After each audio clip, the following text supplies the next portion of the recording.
இந்த நாளின் தியானத்திற்கு ஆதாரமாய் ஒரு வசனத்தை வாசிக்கலாம். அது 2 கொரிந்தியர் 13ஆம் அதிகாரம் 14ஆம் வசனம், கடைசி வசனத்தை ஒருவர் வாசிக்கலாம். கர்த்தராகிய இயேசு கிறிஸ்துவினுடைய கிருபையும் தேவனுடைய அன்பும் பரிசுத்த ஆவியினுடைய ஐக்கியமும் உங்கள் அனைவரோடு கூட இருப்பதாக. ஆமென். அல்லேலூயா, அல்லேலூயா. எழுதுறவங்க எழுதிட்டு பார்க்குறவங்க பார்த்துட்டு உடனே என்னைய பார்க்கணும். அப்பதான் உங்களுக்கு அந்த வார்த்தையினுடைய தேவனுடைய வல்லமை உங்களால் உணர முடியும். வாசிக்க கேட்ட இந்த வேத பகுதியிலே ஒரே ஒரு வார்த்தையை மாத்திரம் நான் எடுத்து உங்கள் மத்தியில பேச விரும்புகிறேன். அந்த வேத வசனத்தில் இவ்விதமாய் ஒரு வார்த்தை வருகிறது. இயேசு கிறிஸ்துவினுடைய கிருபை, பிதாவாகிய தேவனுடைய அன்பு, அது மாத்திரமல்லாமல் நம்மை ஆட்கொண்டு நடத்திருக்கிற பரிசுத்த ஆவியினுடைய ஐக்கியம் நம்மோடு கூட இருக்க வேண்டும் என்று சொல்லி பவுல் வாழ்த்தி ஜெபத்தோடு கூட முடிக்கிறார் அந்த கடிதத்தை. இந்த செய்தியின் தலைப்பாக ஐக்கியமா இருக்கும்படிக்கு நீங்கள் அழைக்கப்பட்டிருக்கிறீர்கள். பக்கத்துல பார்த்து சொல்லுங்க, நீங்கள் ஐக்கியமா இருப்பதற்காக அழைக்கப்பட்டிருக்கிறீர்கள். ஆமென் சொல்லுங்களேன். நான் ஏன் இங்க ஐக்கியமா இருக்கணும், நாங்கெல்லாம் வேற விதமான ஐக்கியத்துல இருக்கிறோம் ஆளையா அப்படின்ற மாதிரி இருக்கிறீங்க. அப்படி அல்ல. நம்முடைய ஐக்கியம் இயேசுவோடும் பிதாவாகிய தேவனோடும் நம்மை ஆட்கொண்டு நடத்துகிற பரிசுத்த ஆவியோடும் இருந்து கொண்டிருக்கிறது. அல்லேலூயா, அல்லேலூயா. சரி, தேவனுடைய ஐக்கியத்தை குறித்து, நாம் தேவனோடு கூட இருக்கிற ஐக்கியத்தை குறித்து தான் நாம் இன்றைக்கு சில வசனங்களை ஆராய்ந்து பார்க்க போகிறோம். தேவனுடைய வார்த்தை தெளிவாய் சொல்லுகிறது, பரிசுத்த ஆவியானவருடைய ஐக்கியமானது உங்களோடு கூட இருக்கும்படிக்கு நான் உங்களை ஆசீர்வதிக்கிறேன் என்று பவுல் எழுதுகிறார். இன்றைக்கு திருச்சபைகளிலே அதிகமாய் பார்க்க முடியாமல் போய்கொண்டிருக்கிற ஒரு காரியம்தான் இந்த ஐக்கிய குறைபாடுகள். நான் சொல்றது புரியுதா? பெந்தகோஸ்தே சபையில தான் இன்னைக்கு பெரும்பாலும் ஐக்கியம் என்பது உடைந்து ஒரு மனம் இருமனமாய் மாறி அல்லது பல மனங்களாய் மாறி தங்களுடைய சுயத்திலே தேவனுடைய ஆவியை ஆளுகை செய்ய மனித ஆவியானது எழும்ப ஆரம்பித்து விட்டது. தேவனுடைய ஆவிக்குள் ஒருவன் இருப்பான் என்று சொன்னால் அவனுடைய நடக்கை எல்லாம் ஆவியானவருடைய ஆளுகை கீழாகவே இருந்து நடந்து கொண்டிருக்கும். அதுவே தேவ ஆவியோடு கூட நாம் இணக்கமா இல்லாத பட்சத்துல, அல்லது ஆவியானவர் நம்மை நடத்துகிற அல்லது நாம் ஆவியோடு கூட நடக்கிற அந்த ஐக்கியம் குறைகிற பட்சத்துல நம்மளுடைய சுயமானது அதிகமாய் நம்மை வெளிப்பட ஆரம்பித்து நம்மை முழுமையாய் ஆளுகை செய்து நம்மை தேவனை விட்டு பிரித்து விடுகிறதற்கு ஏதுவாய் இருந்து கொண்டிருக்கிறது. அதனால்தான் ஃபாதர் பாடினாரு, கட்டுப்பாட்டின் ஆவியானவர் என்னை கண்ட்ரோல் செய்து நடத்துகிறார், இஷ்டம் போல அலைவதில்லை, அவர் சித்தம் செய்து. இந்த வார்த்தை யார் நம்ம பாடுவா, எழுதுவா? அந்த ஆவியானவருடைய ஐக்கியத்திற்குள் தன்னை வளர்த்து கொண்டு ஆவியானவருடைய சமூகத்தையே நாடி ஆவியின் நடத்துதலோடு கூட வாழ்கிறவர்கள் தான் இப்படிப்பட்ட வரிகளை, பாடல்களை அல்லது அனுபவங்களை வெளிப்படுத்துவார்கள். பக்கத்துல பார்த்து சொல்லுங்க, நீங்க என்ன ஐக்கியத்துல இருக்கிறீங்க? நீங்க கேளுங்க, என்ன ஐக்கியத்துல இருந்துட்டு இருக்கிறீங்க? ஒருத்தர் காதுல போய் சொல்றாரு, நீங்க என்ன ஐக்கியத்துல இருக்கிறீங்க? நாங்கள் ஏலோஹீம்ல இருக்கிறோம், நாங்க எல்ஷடாயில இருக்கிறோம். நீங்க எதுலயும் இருக்காத, உன் சபைக்கியத்துல ஒழுங்கா இருந்தீங்கன்னா நீ ஒழுங்கா வந்துடும். கையை தட்டி அல்லேலூயா. இயேசுவினுடைய ஐக்கியத்திற்குள் நாம் அதிகமாய் இணைக்கப்பட்டு நடத்தப்பட ஆரம்பிக்கும் பொழுது நம்முடைய ஐக்கியம் பிதாவோடும் குமாரனாக இயேசுவோடும் பரிசுத்த ஆவியோடும் கூடவே நடந்து கொண்டிருக்கும். இதுல ஒரு காரியத்தை சொல்லிவிட்டு நான் செய்திக்குள்ள இன்னும் நடத்த விரும்புகிறேன். இந்த ஐக்கியம் சரியா இருக்குமே என்று சொன்னால், அதாவது பிதாவோடும் குமாரனாக இயேசுவோடும் கூட நாம் சரியாய் வணைந்து அவரோடு கூட இணைந்து வாழ்வோம் என்று சொன்னால், திடீரென்று ஒரு நாள் சபையானது மனவாட்டியாகிய மக்களாகிய நம்மை தேவன் எடுத்துக்கொள்ளப்படுகிற அந்த ஒரு நாட்கள் ஒன்று வரும். எடுத்துக்கொள்ளப்படுகிற ஒரு நாட்கள், இயேசு கிறிஸ்து தம்முடைய மனவாட்டியாகிய சபையை எடுத்துக்கொள்ளப்படுகிற அந்த நாட்கள் வரும்பொழுது இந்த ஐக்கியம் சரியா இருக்கிற பட்சத்தில் நாம் தேவனோடு கூட சேர்ந்து அவரோடு கூட நித்தியமாய் வாழ்வும். கைகளை தட்டி அல்லேலூயா. ஐக்கியத்துல மிஸ் ஆயிட்டோம்னா, ஃபெலோஷிப்ல நம்ம ஏதோ ஒரு டிஸ்டர்ப் ஆயிட்டோம்னா, அல்லது அந்த ஃபெலோஷிப்பை விட்டு நம்ம தவறி போயிட்டோம்னா நம்மளுடைய நிலைமை பரிதாபமான நிலைமையாய் மாறிவிடும். கொஞ்ச நாட்களாய் திருச்சபைகளிலே சத்ருவானவனுடைய பல தீய காரியங்களை நிறைய சபைகளிலே பார்க்க முடிகிறது. நான் போய் கொண்டிருக்கிற ஒவ்வொரு சபை மக்களுக்கும் ஒரே விதமாக தான் பேசி கொண்டிருக்கிறேன். என்னுடைய யூடியூப் செய்தி எடுத்து பார்த்தீங்கன்னா உங்களுக்கு தெரியும், எந்த காம்ப்ரமைஸ் கிடையாது. கர்த்தர் எனக்கு எதை உணர்த்தி பேசுகிறாரோ, எதை பேசு என்று சொல்லுகிறாரோ அதை நான் திருஷ்டாந்தமாய் அவர்களுக்கு நான் வெளிப்படுத்தி விட்டு செபித்து விட்டு வருவது என்னுடைய வழக்கம். தேவனுடைய வார்த்தை தெளிவாய் சொல்லுகிறது, தேவனுடைய ஆவியானவருடைய ஐக்கியம் உங்களோடு கூட எப்பொழுதும் இருக்கும்படிக்கு நான் வேண்டுகிறேன் என்று சொல்லுகிறார். ஊழியக்காரர்களுடைய வாஞ்சையும் ஒன்றுதான். நீங்கள் தேவனோடு கூட, சபையோடு கூட, ஊழியர்களோடு கூட இருக்கிற ஐக்கியத்தை நீங்கள் காத்து கொள்ள வேண்டும் என்று சொல்லிதான் சபையினுடைய எல்லா மூப்பர்களும் சபையினுடைய ஊழியர்களும் உங்களை பார்த்து உங்களை வாழ்த்தி உங்களுக்காய் செபித்துக் கொண்டிருக்கிறார்கள். அப்ப ஏன் சில நேரத்தில் அந்த ஐக்கியமானது நம்மை விட்டு தளர்ந்து போகிறது என்று சொன்னால், நாம் செய்கிற சில தவறுகளை மாத்திரம் நான் உங்களுக்கு சுட்டி காண்பித்து விட்டு அதிலிருந்து நீங்கள் தேவனுக்கு நேரான ஒரு ஐக்கியம் உள்ளவர்களாய் மாறும்படிக்கு சில வசனங்களை உங்களோடு கூட நான் பேச விரும்புகிறேன். கடைசி காலமா இருக்கிறபடினா சத்துரு தன்னுடைய கடைசி நாட்களுக்குள்ளாக அநேக ஆத்துமாக்களை, சொல்ல போனால் தெரிந்து கொள்ளப்பட்டவர்களும் வஞ்சிக்கப்படுகிற சூழ்நிலைக்கு நேராக தேவனுக்காக ஊழியம் செய்ய வேண்டும் என்று எழுப்பி வருகிற அநேகரையும் சரி, அல்லது சபையிலே தேவனுடைய ஒழுக்கத்திற்குள்ளாக வளர வேண்டிய அநேக ஆத்துமாக்களை வஞ்சிக்க வைத்துக் கொண்டிருக்கிறான் திருச்சபைகளுக்குள்ளே. அவன் வேலையை கரெக்டா செய்யறான். பக்கத்துல சொல்லுவோம், பிசாசு தான் வேலையை ஒழுங்கா செய்யுது. நம்ம ஒழுங்கா இருக்குமா? ஐக்கியமா இருக்கிறோமா? தேவனுடைய வார்த்தை தெளிவாய் சொல்லுகிறது, அவரோடு கூட ஐக்கியமா இருப்பதற்காக நான் உங்களை வாழ்த்துகிறேன் என்று சொல்லி. ஆனால் சத்துரு கடைசி நாட்கள்ல இந்த சோசியல் மீடியாவை அதிகமா எழுப்புறதுனால, இந்த சோசியல் மீடியாக்கள் வழியாக வருகிற பல உபதேசங்கள் நம்மளுடைய ஆவிக்குரிய வாழ்க்கையை சிதைத்து கொண்டிருக்கிறது. நல்ல வேளை நான் கர்த்தருக்கு நன்றி சொல்றேன். நல்ல ஒரு ஆவிக்குரிய தகப்பன்கிட்ட, நல்ல ஒரு ஆவிக்குரிய சபையில கர்த்தரை வளர்த்ததுனால எந்த விதமான உபதேசங்கள் வந்தாலும் எங்களை அசைக்கவே முடியல. அல்லேலூயா, கர்த்தருக்கு மகிமை உண்டாகட்டும். அல்லேலூயா, அல்லேலூயா. கடைசி நாட்களிலே இன்றைக்கு உங்களுடைய கைகளில் இருக்கிற செல்போனை பிசாசு கள்ள உபதேசங்களாக அல்லது நம்மளுடைய நிர்விசாரிகளாக நம்மை மாற்றுவதற்காய் நம்மளுடைய ஆவிக்குரிய வாழ்க்கை கெடுக்கும்படிக்கு பல உபதேசங்கள் வந்து கொண்டிருக்கிறது. சிலதை சொல்லிட்டு போயிடுறேன், அப்பதான் உங்களுக்கு எல்லாம் புரியும். உபவாசமே எடுக்க வேணாம், உபவாசத்தோட டான்ஸ் ரொம்ப பவர்ஃபுல் பிரேயர் அப்படின்ட்டு ஒரு உபதேசம் வந்துருச்சு. ஜெபிக்கவே வேண்டாம், நம்ம நல்லா இருந்தாலுமே போதும், நம்ம ஜெபிக்காமலே தேவன் நமக்கு தருவார், அதுக்கு ஒரு உபதேச வசனங்கள் வந்துருச்சு. தசம பாகமே கொடுக்க வேணாம், அப்படிப்பட்ட ஒரு காரியங்கள் வேதத்துல சொல்லப்படல, புதிய ஏற்பாட்டுல இல்லை என்று சொல்லி அப்படி ஒரு உபதேசம் வந்துருச்சு. சபைக்கே போவானா, நீ என்ன வேலை வேணா செஞ்சுக்கோ, ஆனா ஆன்லைன்ல எங்களுடைய செய்தியை பார்த்தீங்கன்னா நீ பரலோகத்துக்கு வந்துருவ. நீ உன் சபைக்கு கொடுக்க வேணாம், எங்களுடைய ஊழியத்துக்கு நீ கொடுத்தீங்கன்னா உங்களுக்கு நாங்க அந்த கிஃப்டை தருவோம், இதை கொடுப்போம், அது பரலோகத்திலிருந்தே உங்களுக்கு ஆண்டவர் கொடுக்கிற ஒரு பர்மனன்ட் பிளெஸிங் என்று சொல்லி பேசுகிற உபதேசம் வந்துருச்சு. என்ன சொல்ல போனா, நீ பாவம் செஞ்சாலும் நீ செத்ததுக்கு அப்புறம் பரலோகம் வந்துடும் பேசுற அளவுக்கு ஒரு உபதேசம் வந்துருச்சு. இதெல்லாம் நம்மளுடைய ஆவிக்குரிய வாழ்க்கையை சிறிது சிறிதாக சேதப்படுத்திக் கொண்டிருக்கிறது. சரீரத்திற்கு தேவையான தேவனுடைய ஆகாரத்தை தேவனுடைய ஆலயத்தில் வைத்திருக்கிறார். அது சரியான விதத்திலே மெய்ப்பர்களும் அல்லது ஊழியர்களும் தேவன் கொண்டு வருகிற ஒவ்வொரு ஊழியர்களும் சரியாய் நிறைவேற்றுவார்கள் என்று சொன்னால் சபையானது பக்தி விருத்திலே விருத்தி அடைந்து கொண்டே இருக்கும். கைகளை தட்டி அல்லேலூயா, அல்லேலூயா.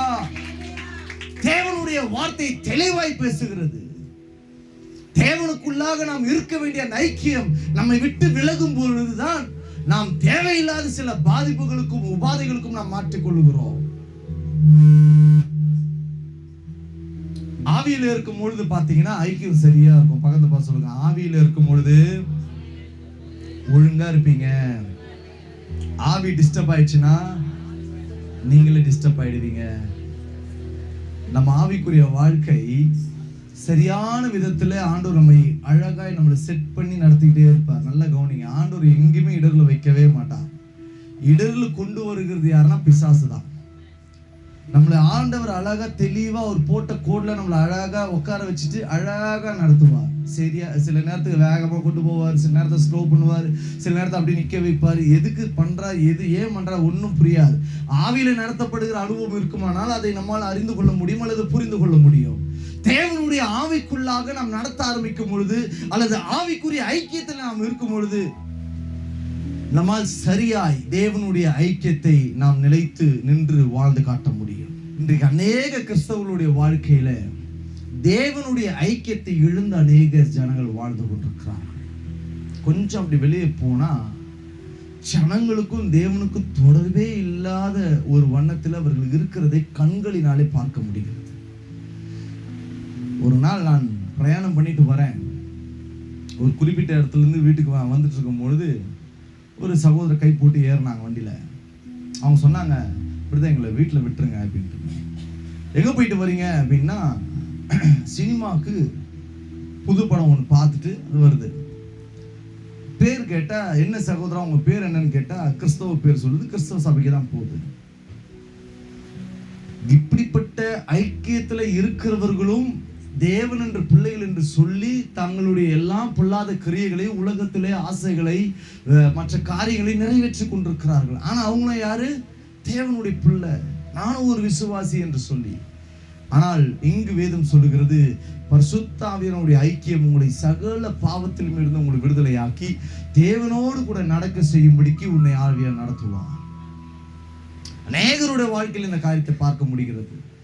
தேவனுடைய ஐக்கியம் என்றைக்கு நம்மை விட்டு கொஞ்சம் குறைந்து போக ஆரம்பிக்கிறதோ, ஒரு 3 முக்கியமான ஐக்கியத்திலிருந்து நாம் ஈஸியா விலகி போவதற்கு அது ஏதுவாய் நம்மை மாற்றி அமைக்கிறது. நல்லா கவனிங்க.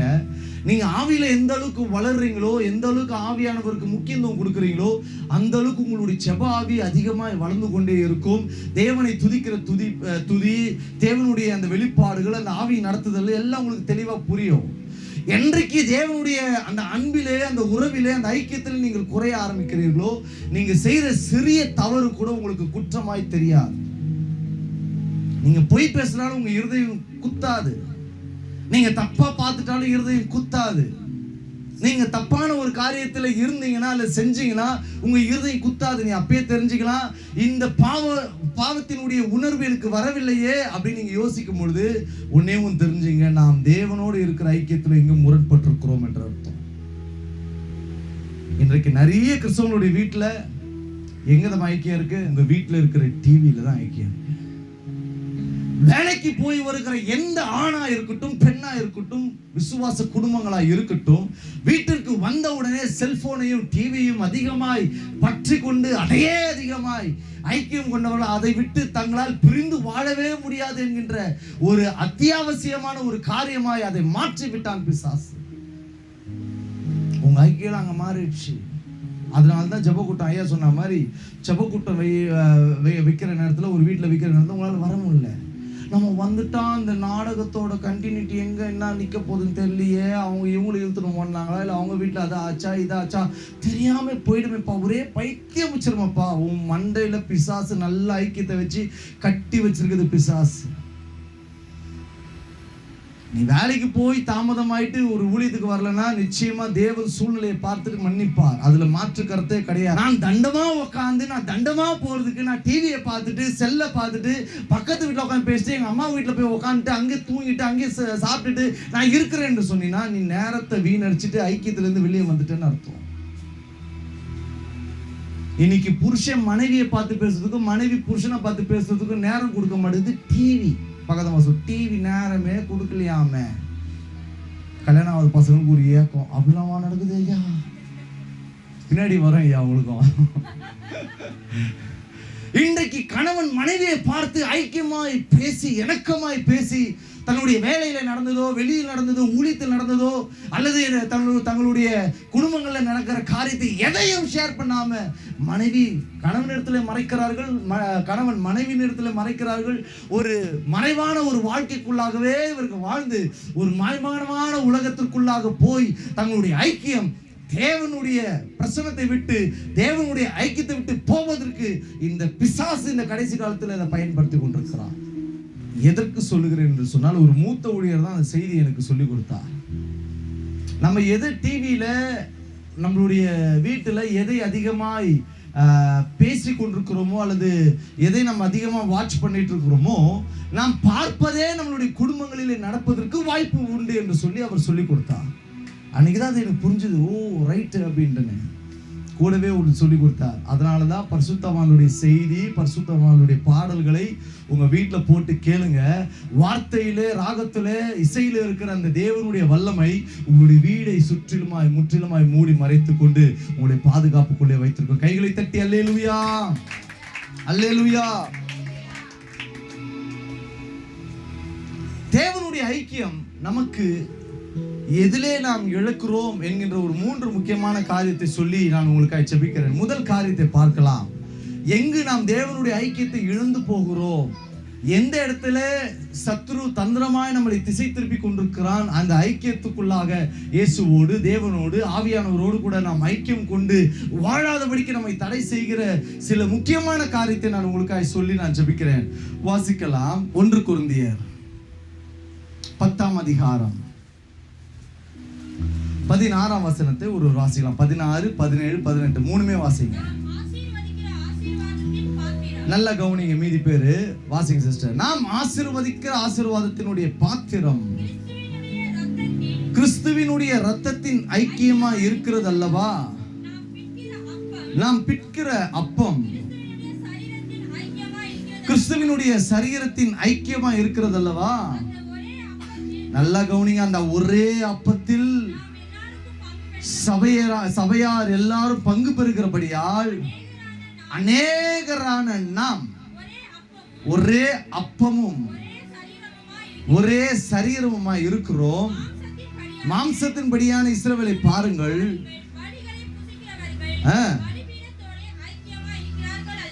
நான் சொல்றது புரியுதா?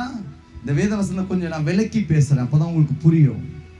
சபையினுடைய மிக முக்கியமான ஒரு ஐக்கியமாய் நாம் கருதப்படுகிறது. வாரந்தோறும் வந்து நாம் நம்மளுடைய அன்பை தேவனுக்கு வெளிப்படுத்துகிறோம். தேவனுடைய அந்த சபையினுடைய ஒழுக்கங்களை எல்லாம் நாம் கடைப்பிடிக்கிறோம். இதுல ரொம்ப மஸ்டா நம்ம செய்ய வேண்டிய ஒரு காரியத்தை அவரும் அதை சொல்லி போயிருக்கிறார். தேவனுடைய சரீரத்தை குறித்தும் திராட்சரசத்தை குறித்தும் நாம் புதிய உடன்படிக்கையினுடைய சுயாதீன பிரமாணத்தில் இருக்கிறபடினால் அதை நாம் சரியாய் நாம் அனுசரித்து வருக வேண்டிய ஒரு காரியத்தை பவுல் எழுதுகிறார். இன்றைக்கு சபையில இருக்கிற விசுவாசிகள் எப்படியே மாறிட்டாங்கன்னா, மாதத்திற்கு ஒரு முறை மாத்திரம் நான் திருச்சபைக்கு வந்து அந்த காரியத்திலே நான் பங்கு கொள்கிறேன் என்று சொல்லி மாதத்துக்கு ஒரு முறை மாத்திரம் வருகிறார்கள். அது அவ்வளவும் தேவனுக்கு முன்பதாக அயோக்கியத்தனம். நாம தேவனை வஞ்சிக்கிறோம்னு அர்த்தம். நீ அதுக்கு சபைக்கே வராம போ, தப்பே கிடையாது. உன்னுடைய ஆக்கினையை நீ அதிகமாக்கி கொள்வதற்காக, தேவனிடத்திலிருந்து இரக்கம் பெற முடியாதபடிக்கு தேவனிடத்திலே நீ கோபத்தை பெறுவதற்காய் துணிகரத்தோடு கூட அந்த ஒரே ஒரு நாட்கள் அநேகர் வருகிறார்கள். இன்னொரு ஒரு கேட்டகரி இருக்கு. வாரத்துல திருவிருந்து வருகிற அல்லது புதிய உடன்படிக்கைக்குரிய அந்த ராபோஜன பந்தியில வருவதற்காய் சபையை நாம் ஒழுங்குபடுத்தி ஆயத்தப்படுத்தி கூட்டும் பொழுது அந்த ஒரு நாட்கள் மாத்திரமே தங்களை விடுவித்து சபைக்கு வர முடியாதபடிக்கு சில வேலைகளை சொல்லிட்டு, ஐயா நான் பிஸி ஆயிட்டேன் சகோதரா என்னால் வர முடியல என்று சொல்லி அநேகர் அந்த நாட்களில் திருவிருந்து கூட எடுக்க முடியாமல் அநேகர் போய் கொண்டிருக்கிறார்கள். நீங்க ஆவியானவருக்கு இங்கு தள்ளி போயிட்டு இருக்கீங்கன்னு அர்த்தம். நல்ல தெளிவா கவனிங்க, சத்தியத்தை சத்தியமா கவனிங்க. பவுல் தெளிவா சொல்றார், அநேகர் சபையை அநேகர் சிலர் விட்டு விடுகிறதை போல் நம்ம விட்டு விடாமல் சபையார் எல்லாரும் கூடி வருகிற அந்த ஐக்கியத்தை ஒருவருக்கு ஒரு புத்தி சொல்லி அவங்களை வர வச்சுக்கிட்டே இருக்கணும். இன்றைக்கு நம்மளுடைய திருச்சபையில ஒரு ஆத்மா வரலனா சபையில இருக்கிற மக்கள் தான் அதற்கு மிகுந்த பொறுப்பாய் அதை பொறுப்பு எடுத்துக்கொண்டு போய் பேச வேண்டும். பாஸ்டர் இருக்கிறார் ஐயா, அவர் தானே எங்களுக்கு மேய்ப்பர். அவர் மேய்ப்பர் தான், உபதேசம் பண்ணதான் முடியும். ஆனா இங்க பவுல் சொல்றாரு, சபை மக்களுக்கு சேர்த்து எழுதுறாரு, அநேகர் சபையை விட்டு விடுகிறதை போல நாம் விட்டு விடாதபடிக்கு சபை கூடி வருதலை நாம் ஆராதிக்க வேண்டும். சபை கூடி வருதலை குறித்து புத்தி சொல்ல வேண்டும். காலம் எவ்வளவு சமீபமா வந்து கொண்டிருக்கிறது. ஒரு பூமி எங்கும் அநேக இடங்களிலே பஞ்சங்கள், அநேக இடங்களிலே யுத்த மயமான சில காரியங்கள், ஆலோசனைகள், பல காரியங்கள் போய் கொண்டிருக்கிறது. தேசம் முழுவதும் ஒரு காரியம் சூழ்ந்து கொண்டிருக்கிறது. அநேக நாடுகளிலே பஞ்சங்கள், அநேக நாடுகளிலே கொள்ளை நோய்கள். பக்கத்துல இருக்கிற மலேசியால இப்ப லேட்டஸ்ட் கொரோனா வந்துருக்குது. இங்க ஜம்ப் ஆகி வருது எவ்வளவு நேரம் ஆகும்? நாம் பாவிகளாய் இருக்கையில், நாம் துரோகிகளாய் இருக்கையில், அக்கிரமக்காரராய் இருக்கையில் இயேசு எனக்காக சிலுவையில பலியானார். அந்த அன்பை ருசிக்கிறவன் ஒரு நாளும் சபையை விட்டு வெளியே போக மாட்டான். ஜெபம் அப்படின்னாலுமே தேடி ஓடி வருவார்கள். தேவனை நம்பி தேவனிடத்தில் அன்பு கூறுகிற யாவரும். இன்னைக்கு ஏன் நீ வரமாட்ட அப்படின்னா, உனக்குள்ள ஒரு பெருமை, உனக்குள்ள ஒரு சுயாதீனம், உனக்குள்ள ஒரு துர்க்குணம். வரணும், வந்தாதான் நம்ம வந்து பரலோகம் போவோமா? நிச்சயமா சொல்றேன், சத்தியமா சொல்றேன், வசனத்தின்படியே சொல்றேன். ஏன் சபைக்கு வரணும் தெரியுமா? 3 முக்கியமான ரகசியத்தை சொல்றேன். நம்ம விசுவாசிகளாய் வருவதற்கு முன்னாடி இந்த உலகம் நமக்கு எல்லாமே புதுசா, எல்லாமே நம்மளுக்கு பரிச்சயமா இருந்தது. பாவம் செய்யறதுனால அதை வழி தெரியாம செய்து கொண்டிருந்தோம். துரோகம் செய்வது, தேவனை பிரியம் இல்லாமல் அசுத்த கிரியைகளிலே வாழ்ந்து துளைத்து நம்மளுடைய சுய விருப்பங்களை எல்லாம் செய்து கொண்டிருந்தோம். இதெல்லாம் நமக்கு தெரியாம இருந்தது. இப்ப எப்படி தெரியுது? ரட்சிக்கப்பட்டு சபையில சேர்த்த உடனே இங்கிருந்து புறப்படுகிற வேதம் தான் உனக்கு எல்லாவற்றையும் கற்றுக் கொடுக்குது. கையை தட்டி அல்லேலூயா. சபையில தான் நீ பரிசுத்தவான் பரிசுத்தவாட்டி என்பதை அறிவிக்க முடியும். அதுக்கு தான் சபைக்கு கூடி வரும்னு சொல்றது முதல் காரியம். இரண்டாவது, நீ பாவத்திலே மறுபடியும் விழுந்து விடாதபடிக்கு உன்னை தற்காக்கிற, உன்னை பாதுகாக்கிற ஒரு பேழையினுடைய பெட்டகம் தான், அல்லது பேழை தான் திருச்சபை. நீங்க சபைக்கு ஒரு மாசத்துல ஒரு முறை வந்துட்டு நான் கரெக்டா இருக்கிறேன், நான் தசமமா கொடுத்துறேன். நீங்க நிறைய பேர் தசமாவும் கொடுக்கறது இல்லை. நிறைய பாஸ்டர்ஸோட புலம்பலும் அதுதான். கர்த்தருக்கு நேரங்களை கொடுப்பதும், கர்த்தருக்கு பணங்களை கொடுப்பதும், கர்த்தருக்கு தங்களுடைய ஆவி ஆத்துமா சரீரத்தினுடைய தியாகத்தை கொடுப்பதும் அநேக ஜனங்கள் மறுதளித்துக் கொண்டிருக்கிறார்கள். இந்த பாதுகாப்பின் பேழைக்குள் நீங்கள் இருக்கும் பொழுதுதான் இது தேவனுடைய சமூகமாய், தேவனுடைய ஆசீர்வாதமாய், தேவனுடைய பிரசன்னமாய் உங்களை ஆறுதல் படுத்தி, தேர்தல் படுத்தி, உங்களை எல்லா விதமான பொல்லாப்பிலிருந்து இந்த பேழையானது பாதுகாத்துக் கொண்டே இருக்கும். அதுக்கு தான் திருச்சபைக்கு வாங்கன்னு சொல்றது இரண்டாவது காரியம். மூணாவது, இந்த திருவிருந்து கண்டிப்பா எடுக்கிறதுக்காக. இந்த திருவிருந்தை நீங்க எடுக்கலைன்னா, நல்லா கவனிச்சிங்க, இந்த திருவிருந்தை நீங்க எடுக்கலைன்னா அவருக்கும் நமக்கும் எந்த ஒரு ஒட்டோ உறவும் இல்லைன்றதுக்கு அர்த்தம். பக்கத்தை பார்த்து சொல்லுங்க, திருவிருந்து எடுக்கலைன்னா, திருவிருந்து எடுக்கலைன்னா அவர் இடத்துல ஒட்டும் கிடையாது, உறவும் கிடையாது, பரலோக நிச்சயம் கிடையாது. நீங்க பாவம் சில நேரத்துல தவறு செஞ்சாலும் கூட ஆண்டவர்கிட்ட தயவாய் வந்து ஒரு நாள் முன்னாடி காத்திருப்பு ஜெபம் வைப்பாங்க. அந்த காத்திருப்பு ஜெபத்துல வந்து உங்களுடைய ஆண்டவரோடு கூட இணைந்து உங்களுடைய பாவங்களை, உங்களுடைய தவறுகளை, உங்களுடைய சில மிஸ்டேக்ஸ்களை ஆண்டவர்கிட்ட சொல்லிட்டு ஆண்டவரோடு ஒப்புரவாகும் பொழுது நம்மளுடைய பாவத்தை மன்னிக்க அவர் வல்லவராயிருக்கிறார். கையை தட்டி பரலோக ராஜாவுக்கு அல்லேலூயா.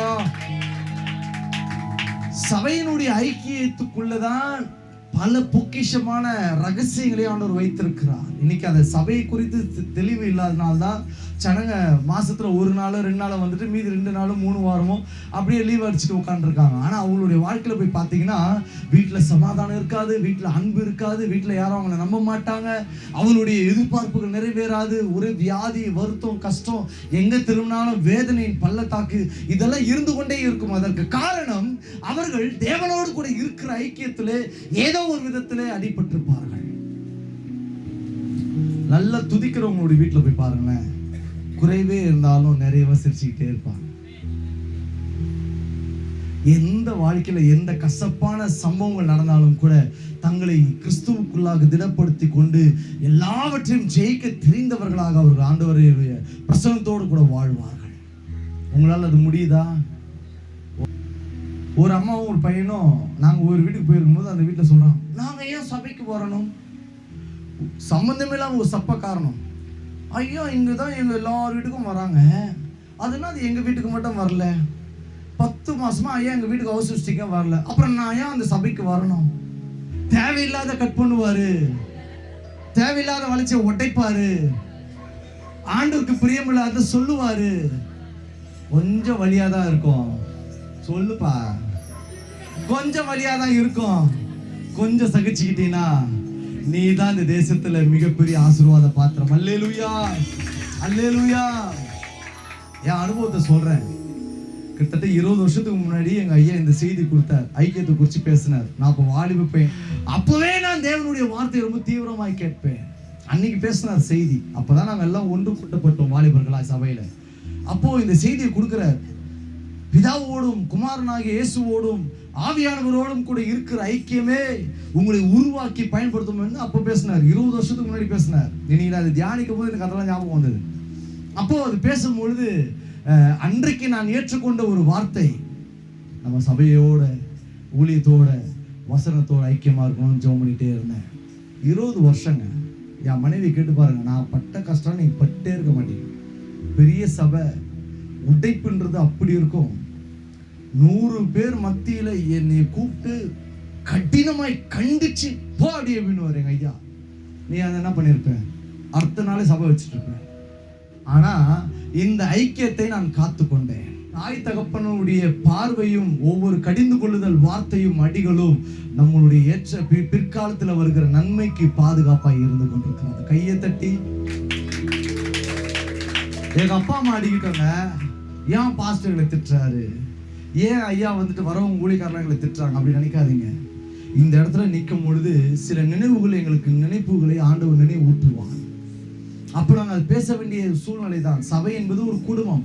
குடும்பத்தில் சில குறைவுகளை, சில நிறைவுகளை, சில எதிர்பார்ப்புகளை, சில தேவைகளை சொல்லுவது எங்களுடைய கடமை. நாங்கள் என்ன பண்ண முடியும்? பக்கத்து ஒரு கைக்கு சொல்லுங்க. நான் சொல்ற முக்கியமான டைலாக், பாஸ்டரால ஒண்ணுமே நடக்காது. உண்மைங்க, நான் சொல்லுங்க, பாஸ்டரால ஒண்ணும் நடக்காது. அதுக்கு ஒரு மீனிங் சொல்றேன், மெய்ப்பனால ஒண்ணும் நடக்காது. ஆனா விசுவாசிகளால் எல்லாம் நடக்கும். ஆடுகளால எல்லாமே நடக்கும். ஏன் தெரியுமா? அதே சொல்லுங்க, ஏன் தெரியுமா? ஆடுகள் தான் மேய்ப்பர்களுக்கு செல்வத்தையும் செழிப்பையும் உண்டாக்கும். மேய்ப்பர்களுடைய வழி நடத்துதலோடு செழிப்பான இடங்களுக்கு நேராக வழி நடத்துற வேலை மட்டும்தான் எங்களுக்கு. விசுவாசிகள் தான் திருச்சபைக்கான சகல விதமான ஆசீர்வாதங்களுடைய ஊற்றுகளாய் இருக்கிறீர்கள். அல்லேலூயா, அல்லேலூயா. உங்கள் ஐக்கியம் தேவனோடு கூட சபையோடு கூட இருக்கும் பட்சத்தில் சகல நன்மைகளும் ஆண்டவர் உங்கள் வழியாய் திருச்சபைக்கு கொண்டு வந்து சபையை தேவன் கனப்படுத்துவார். நீங்க செய்ய வேண்டியது முதல் காரியம் அந்த அந்யோன்யம், இந்த ஐக்கியம், அந்த பரஸ்பரம். முறுமுறுப்பு இல்லாம, கசப்பு இல்லாம தயவு செய்து திருவிருந்து எடுங்க. தயவு செய்து திருவிருந்து எல்லாமே எடுங்க. எவ்வளவு குறைகள் நமக்குள்ளே காணப்பட்டாலும் கூட நாம் கிறிஸ்து நம்மை மன்னித்தது போல நாம் பிறர்களை மன்னித்து திருவிருந்து பகுதியிலே நம்மளுடைய ஐக்கியத்தை காண்பிக்க வேண்டும். நீங்க எத்தனை முறை ஐக்கியத்தை வந்து காமிக்கிறீங்களோ அத்தனை முறை பிசாசினுடைய முகத்துறைகள் கிழிக்கப்படுகிறது. அல்லேலூயா, அல்லேலூயா, அல்லேலூயா. உங்களுடைய ஆவிக்குரிய ஐக்கியம் என்பது தேவனுடைய திருப்பந்தியிலே நீங்கள் காட்டுவதிலே முக்கியமாக இருக்கிறது. திருவிருந்து நேரத்தில் லீவ் போட்டு வெளியே போவாதீங்க. குறைகள் இருக்குமானால், குற்றங்கள் இருக்குமானால், சில நேரத்தில் தவறி பேசியிருப்போம், கோபப்பட்டிருப்போம், பாவம் பண்ணியிருப்போம், ஏதோ ஒரு விதத்தில் நாம் தவறி இருப்போம். ஆனால் மன்னிக்க அவர் காத்து கொண்டிருக்கிறார். எந்த சூழ்நிலை ஆனாலும் சரி, திருவிருந்தினுடைய ஐக்கியத்தில் நீங்கள் உள்ளே வரும்பொழுது பிதா, குமாரன், பரிசுத்தாவினுடைய அந்யோன்ய ஐக்கியம், தேவனுடைய ஐக்கியமானது உங்களை காத்துக்கொண்டே இருக்கும். அல்லேலூயா. ரெண்டாவது ஒரு காரியத்தை வாசி முடிச்சலாம், நேரம் இல்ல, வாசிக்கலாம். 1 யோவான் 2ஆம் அதிகாரம் 8ஆம் வசனத்தை வாசிக்கலாம். 1 யோவான் 2ஆம் அதிகாரம் 8ஆம் வசனத்திலிருந்து வாசிங்க. மேலும்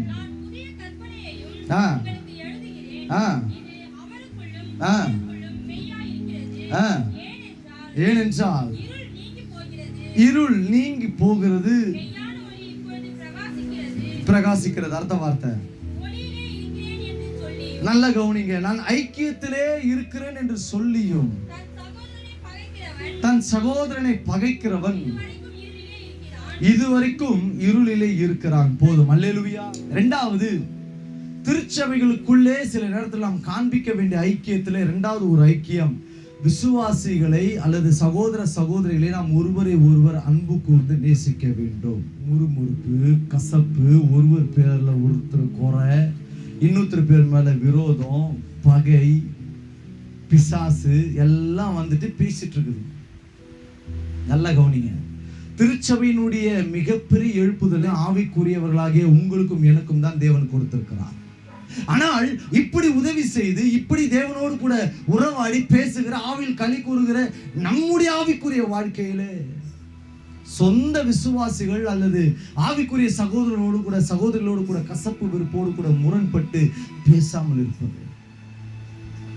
நீ திருவிருந்து எடுக்கிறியா, அதற்கு முன்னாடி உனக்கு யாரெல்லாம் குறையா தெரிஞ்சாங்களோ அல்லது உன்னுடைய மனசுல என்ன குறையெல்லாம் இருந்ததோ அதையெல்லாம் நீ தேவ சமூகத்தை அறிக்கையிட்டு அவங்க கிட்ட hello brother and sister praise எல்லாம் சொல்லிட்டு வந்துட்டு நீ திருவிருந்து எடுத்துட்டா கூட கர்த்தருக்கு ஸ்தோத்திரம். அதுவும் பண்றது இல்லை, பேசுறதும் கிடையாது. அந்த அக்கா வீட்டுல ஜெபம் வச்சா இவங்க வருது இல்லை, இந்த அக்கா வீட்டுல ஜெபம் வச்சா இவங்களும் வருது இல்லை, சபையில ஒரு ஸ்பெஷல் அனௌன்ஸ்மெண்ட் சொன்னாலும் அதுக்கும் வருது இல்லை. ஜெபத்தை விடாம நடத்தணும்னு மேய்ப்பர்களுடைய பிரயாசங்களை தரிசனங்களை உங்களுக்குள்ளாக கடத்தினாலும் நீங்கள் அதற்கும் பல நேரத்தில் விலகி இருந்து அந்த காரியத்தை தடுத்து விடுகிறீர்கள். இதுல என்ன பிரச்சனை அப்படின்னா, உங்க ஆவிக்குரிய அந்த ஐக்கியம் கொஞ்சம் கொஞ்சமா இருள் பற்றி பிடிக்க ஆரம்பித்து விடும்.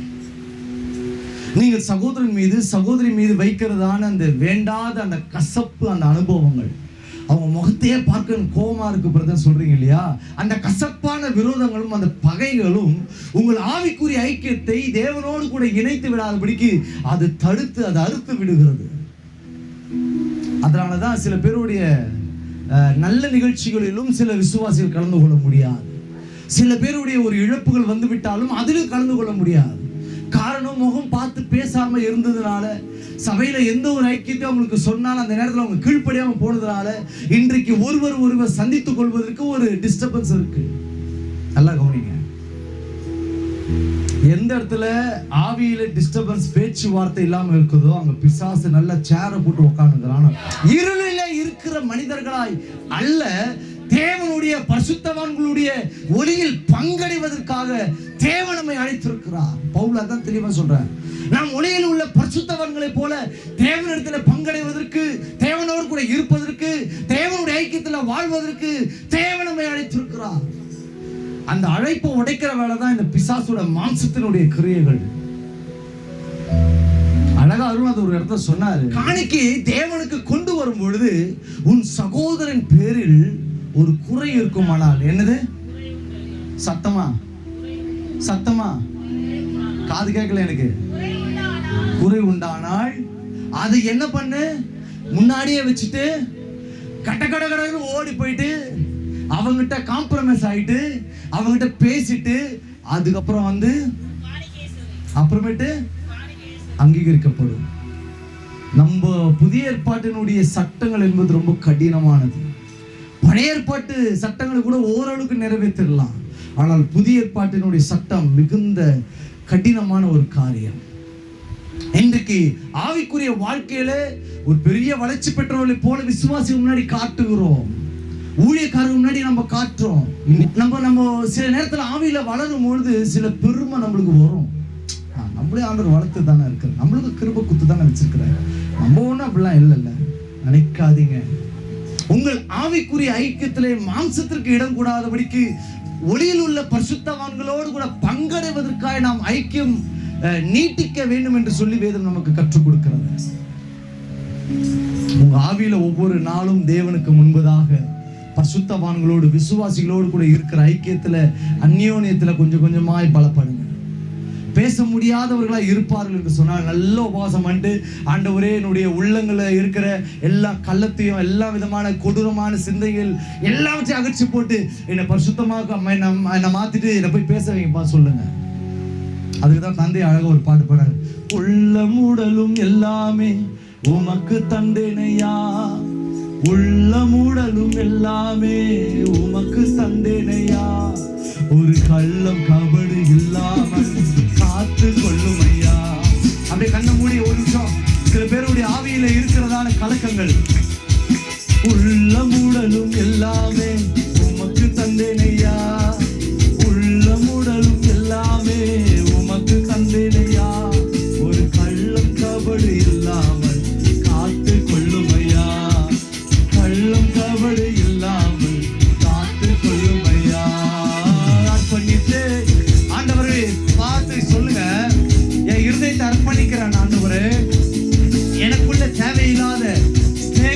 ஐக்கியம், தேவனை விட்டு பிரிக்கிற அந்த ஐக்கியம், விசுவாசிகளை சகோதர சகோதரிகளை நேசிக்க முடியாமல் இருக்கிற அந்த ஆண்டவரே அந்த அந்நிய ஐக்கியத்தை விட்டு தேவனை சபையின் ஐக்கியத்திற்கு நேராக, தேவனுடைய ஐக்கியத்துக்கு நேராக என்னை திருப்புவீராக. அப்பா என்னை முழுவதும் அர்ப்பணித்தேனையா, நாளெல்லாம் உமக்கு சொந்தமையா. அப்பா என்னை ராகாஷந்தரபலகலமா, தேவனுடைய மனதுருக்கம் இறங்குகிறது. எஸ், உமக்கு சொந்தமையா அர்ப்பணித்தே. தேவனுடைய மனதுருக்கம். அப்படியே கண்களை மூடி ஒரு நிமிஷம் அப்படியே கண்களை மூடி தேவனுக்கு முன்புதான் உங்களை அர்ப்பணித்து ஆண்டவரப்பா சொல்லுங்க, என் ஆவி, என் ஆத்துமா, என் சரீரத்தின் அவயவங்களை உமக்கு முன்பதாக ஒப்பு கொடுக்கிறேன். அர்ப்பணித்தே அர்ப்பணித்தே ரபாபாகாஷே மஷல்பலாந்தலகலலபா. அர்ப்பணிக்கிறோம் ஆண்டவரே. திருச்சபை மக்களா, ஊழியர்களா, மூப்பர்களா, குழந்தைகளாய், வாலிபர்களா, எங்களை ஆண்டவருக்கு முன்பதாக எங்களை அர்ப்பணிக்கிறோம், அர்ப்பணிக்கிறோம், அர்ப்பணிக்கிறோம், அர்ப்பணிக்கிறோம், அர்ப்பணிக்கிறோம், அர்ப்பணிக்கிறோம். எங்களை கழுவி எங்களை பரிசுத்தமாக்குவீராக, எங்களை சுத்திகரிப்பீராக.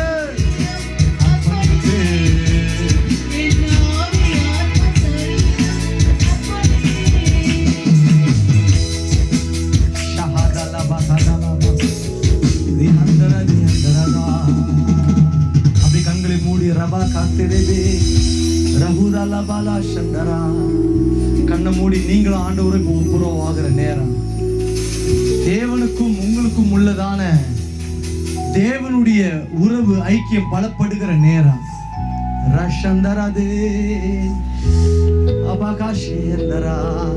சொல்லுங்க ஆண்டவருக்கு, சொல்லுங்க ஆண்டவரே, என் கணவன் கிட்ட எனக்கு கசப்பு வெறுப்பு விரோதம், என் மனைவி கிட்ட கசப்பு வெறுப்பு விரோதம், அவங்களை உள்ளத்திலே நான் தூஷிக்கிறேன், என் நாவினால் அவர்களை சபிக்கிறேன், என் பிள்ளைகளையும் சரி என் ஆவிக்குரிய சகோதரர்களிடத்தில் வைராகியம் பாராட்டுகிறேன். தேவையில்லாத தேவனுக்கு பிரியமில்லாத சுவாபங்களை இன்னிலிருந்து நான் வெளிப்படுத்துகிறேனே. என் சுயங்கள் இன்னுமாய் சாகாமல் தேவனுக்கு முன்பதாக ஐக்கியத்தை வலுப்படுத்த முடியாமல் அது இருந்து கொண்டிருக்கிறதே, அதை உற்றாய்ப்பீராக. வாயை விரிவாய் திறந்து சொல்லுங்க, என் சரீரத்தில் காணப்படுகிற, என் ஆத்துமாவில காணப்படுகிற, என் ஆவியில காணப்படுகிற அந்த சுய காரியங்கள், அந்த அக்கிரமமான சிந்தைகள், ஆண்டவரே புரட்டு பேசுகிற நாவுகள் அநேகருடைய மனங்களை உமக்கு ஸ்தோத்திரம் புரட்டி அநேகரை இந்த ஒரு சில காரியங்களிலிருந்து அநேகரை விழத்தள்ளுகிற வார்த்தைகள், எனக்கு சுயலாபமாய் பேசுகிற வார்த்தைகள், என்னை நானே ப்ரமோட் பண்ணி என்னை நானே நிலைநிறுத்த பார்க்கிற வார்த்தைகள் எல்லாம் அகன்று போகட்டும்.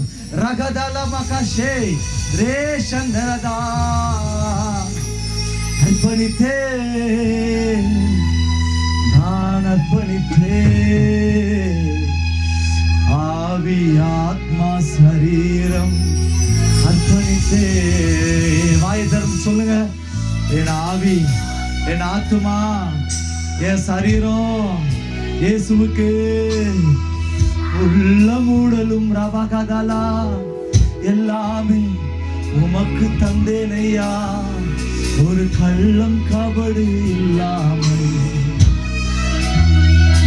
சில நேரத்துல வருதுதான் ஆண்டவரே, சில கேட்கறத பார்க்கும் பொழுதோ, கேட்கறத ஆண்டவரே நான் நம்புறதோ இல்ல கண்களினால் நான் பார்க்கறதையோ அல்லது என்னுடைய சுய தோற்றத்துல ஞாபகத்துல வருதையோ நான் நம்ப ஆரம்பிக்கும் பொழுது என்னுடைய நாவுகள் ஆரோக்கியமானதை பேச முடியாமல் ஆண்டவரே ஒழுங்கீனமான தேவனுக்கு பிரியம் இல்லாம தேவனுடைய இருதயத்தை காயப்படுத்துகிற வண்ணமாய், ஐக்கியத்தையே நான் உடைக்கிற வண்ணமாய் நான் பேசி விடுகிறேனே. என்னை கிருபையாய் மன்னியோ. வாய் திறந்து சொல்லுங்க, என்னை கிருபையாய் மன்னியோ, எங்களை கிருபையாய் மன்னியோ.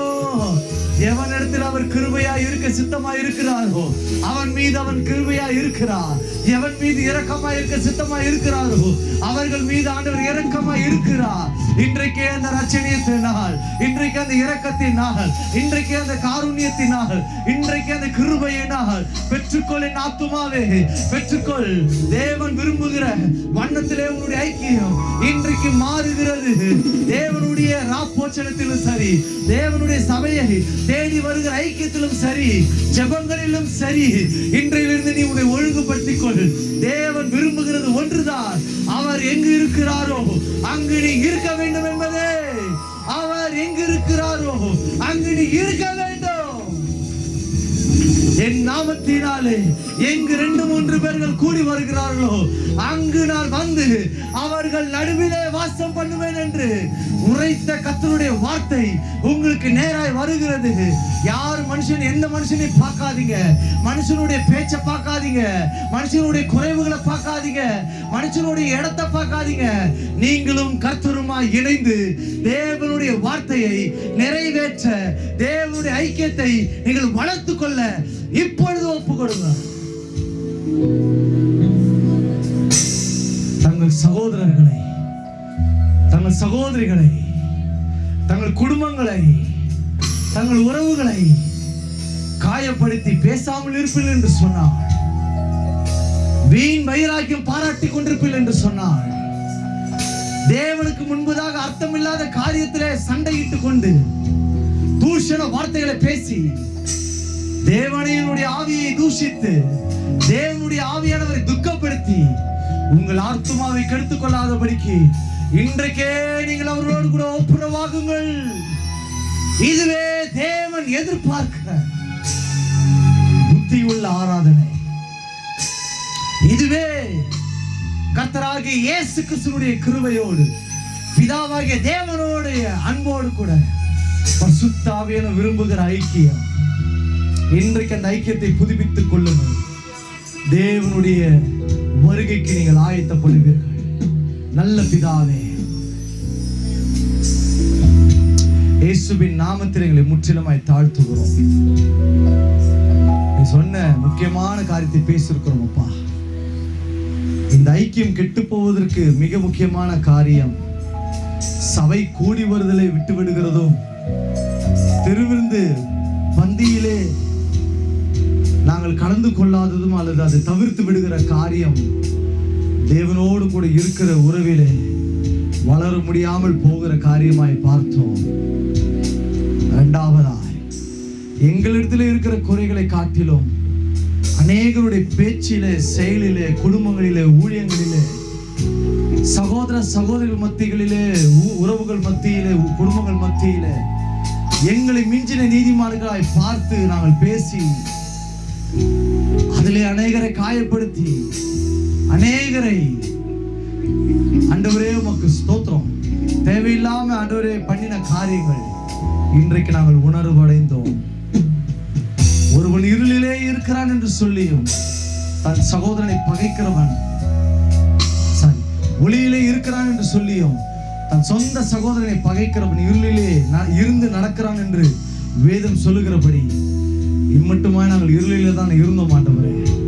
இன்றைக்கு அந்த பாவ இருதயத்தை எடுத்து போட்டு தேவன் விரும்புகிற சுத்த இருதயத்தை எங்களை சிருஷ்டித்து நிலைவரமான ஆவியிலே நாங்கள் நிலைத்தோங்கி ஆவியானவரோடு கூட ஐக்கியப்பட்டு வாழ வளர இன்றைக்கு எங்களை புதுப்பித்ததுக்காய் ஸ்தோத்திரம். இன்னும் இந்த கிருபை பெருகட்டும்.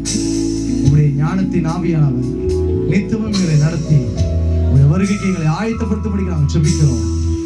எங்கள் மூலமாய் ஒரு கூட்ட ஜனங்களை கர்த்தர் எழுப்புகிறார். நாங்கள் சந்திக்கிறவர்கள் எல்லாம் தேவனுடைய மந்தைக்குள் சேரட்டும். இந்த மந்தைக்குள் வராத அநேக ஆத்துமாக்கள் வெளியே இருக்கிறாங்க ஆண்டவரே. எங்களை கொண்டு வாய்த்தர் சொல்லுங்க, எங்களை கொண்டு தேவன் திருச்சபையை நிரப்புகிறார்.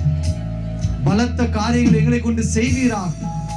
அது ஆண்டவருக்கு பிரியமா இருப்பதா எல்லா துதிகளை மகிமையை செலுத்துகிறோம். விசேஷமா அன்பு போதகருக்காய் செபிக்கிறோம்.